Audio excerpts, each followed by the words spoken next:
I'm going to talk about 3 quarterbacks to wrap today's show. And just know, these are not all of the quarterbacks that changed schools. I'm not going to get to Rocco Becht today. That'll be a different segment. I'm not talking about Sam Leavitt today, former Arizona State quarterback, because, well, we don't know where he's going just yet. DJ Lagway is still out there. Michi Johnson is going to Nebraska. Aaron Philo's going with Buster Faulkner from Georgia Tech to Florida. Don't sleep on that offensive coordinator hire, by the way. Really good job there by John Sumrall in Gainesville. So there have been a lot of moving parts. And frankly, it was difficult to keep up with. I'm doing my very best here on the show. There's plenty of content to talk about this week, I can tell you that. Not the least of which is Cutter Boley. So this is one of the most fascinating moves of the transfer portal cycle so far. Cutter Boley was at Kentucky this past year. He spent a couple of seasons in Lexington, and initially there were some folks in that part of the country that thought he was going to stick around as Will Stein came in, but Oregon's backup, former 4-star prospect Austin Novosad, he's going to enter the transfer portal, and probably, it's not a guarantee, but it's possible, he goes with Will Stein to Kentucky, or maybe Sam Leavitt's been potentially tied to Kentucky as I record this show. We'll see. Now, Kenny Dillingham has been fantastic at Arizona State. They just had an 8-win season, and it was a pullback year. A little bit of a disappointment. Not up to expectation. Kenny Dillingham's awesome. I love that he's still at Arizona State. It's good for college football. It's good for the Big 12, and most importantly, it's good for Arizona State. Now, Cutter Boley would represent probably the best developmental job at quarterback that he's done so far, because all he's really done is manage a situation in which he had to snap the ball to a halfback and a tight end at the end of the year because there were no options at quarterback that were healthy. That was his first season. Then in his second season, Sam Leavitt led Arizona State to a Big 12 championship in the college football playoff. They were one play from the national semifinal against Texas. They played Texas. They almost got a chance to play Ohio State. And then this year, Sam Leavitt unfortunately got hurt. And that adds an element of risk to bring in Sam Leavitt for whichever program winds up getting him. But Cutter Boley's an interesting prospect. He was not a super highly recruited guy. He wasn't a lowly rated recruit. But he was not some blue chip, 5-star, number 3 quarterback in the country. He's 6'5", pro-style quarterback. He can move a little bit. He's got a big arm. It is effortless power. He can make some special throws. But he has to cut down on the turnovers. 12 interceptions this year with the Kentucky Wildcats. Now, much like what I talked about earlier with Brendan Sorsby going from Cincinnati to Texas Tech, I fully believe he'll be better supported from both a coaching and personnel standpoint in Tempe. As I record this show, there have been several predictions, it might be official by the time you're listening to or watching this segment, that Amarion Miller, the wide receiver from Colorado, long, takes the top off, kind of a Jordan Tyson type of build, is probably going to wind up at Arizona State coming from Colorado. I like that move a pretty good amount. But Kenny Dillingham, remember, had a quarterback battle going into 2024. Do you remember who it was between? It was between Sam Leavitt and Jaden Rashada. Jaden Rashada is in the portal again. Just wanted to throw that out there. But Cutter Boley is someone that has tremendous upside, and Sam Leavitt is someone that had tremendous upside as well and was overlooked a little bit relative to his talent profile. He went to Arizona State, and he thrived. If Cutter Boley comes to Kentucky, or from Kentucky to Arizona State, and he bursts onto the scene and starts winning games at a high level and starts looking like an NFL caliber guy and generating that sort of buzz, and people start asking the question, does Arizona State have the NFL to keep Cutter Boley around? He's getting attention from all sorts of bigger programs. That would certainly stink if you're Arizona State on that side of things, but on the other side, it would mean things are, number one, going very well, and number two, it would mean Kenny Dillingham would start to develop a serious reputation. Because Sam Leavitt wasn't some big, hot name. He was a 4-star quarterback. There are a lot of those in any given recruiting cycle, both in the portal and the high school ranks. There are a lot of those sorts of guys.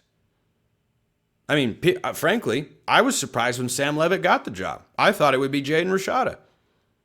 Plenty of folks in Tempe thought that, and then Kenny Dillingham realized, this Sam Leavitt guy is better. We're going to win more games with him. Yeah, that was the right call, because Jaden Rashada is now going to go to his fourth school in 3 years, pretty much. So if you take Leavitt, make him into the prospect that he now is, being courted by schools like LSU and potentially Oregon. Indiana, I think, was maybe in the fold. Kentucky. I mean, this might be a little quarterback swap here. It's happened before, kind of.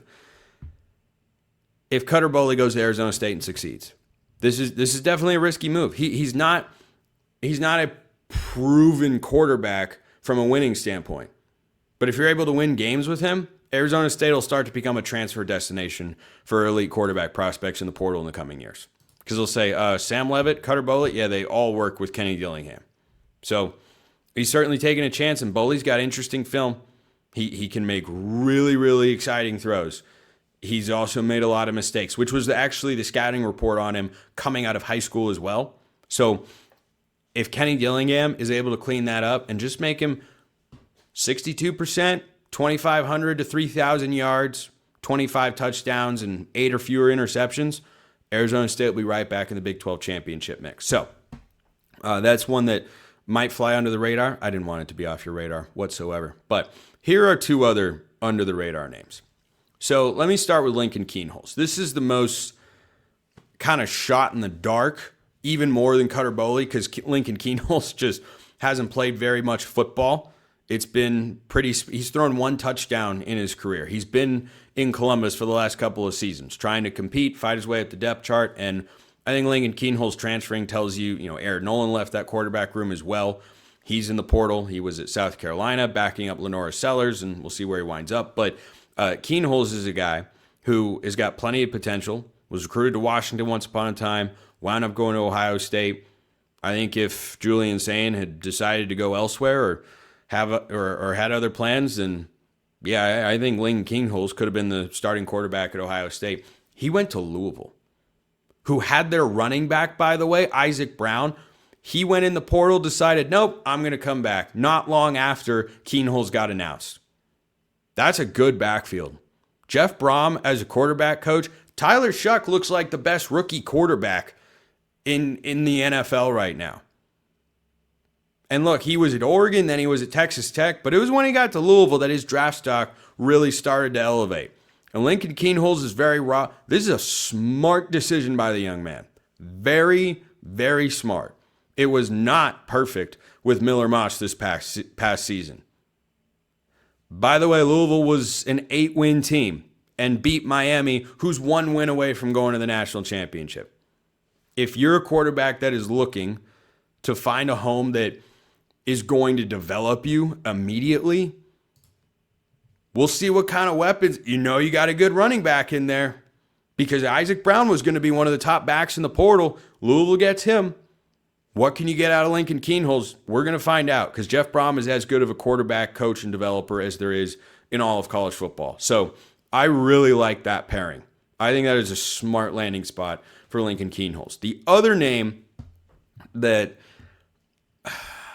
I don't know. I'm not as bullish on this one. Colton Joseph is transferring from Old Dominion, where he just led the Monarchs to a 10-win season, bowl game victory. He's a 59% completion guy at Old Dominion. Now he runs, he can move. He's got good running ability. I believe he was over 1,000 yards or around 1,000 yards rushing the ball this year for Old Dominion. He actually matched up this season with 2 college football playoff teams and another Power 4. Played Indiana, played James Madison, and played Virginia Tech. The best of those games was against Virginia Tech, who fired Brent Pry. Now you've got James Franklin in charge. Colton Joseph is going to Wisconsin. And Luke Fickell, when they announced that he was coming back for 2026, it surprised many, myself included. They started winning some games. We'll see if that translates.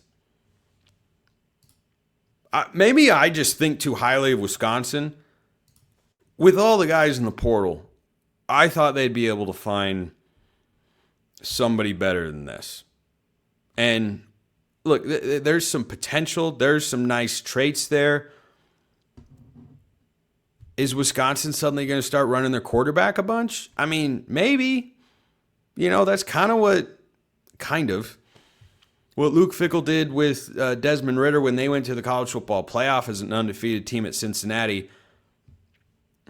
They have struck out the last couple of years in the portal quarterback market, and it looks like they're going to try again. Now, maybe he's just being brought in to compete.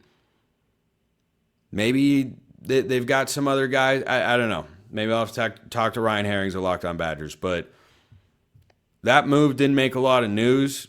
But I think we could very well look back, and that could be kind of a Jackson Arnold type move where you took a little bit of a gamble in a year where it had to work, and Hugh Freeze has now been fired, and Colton Joseph could be that for Luke Fickell. Or maybe he's a savior. Maybe he's the savior of Wisconsin football.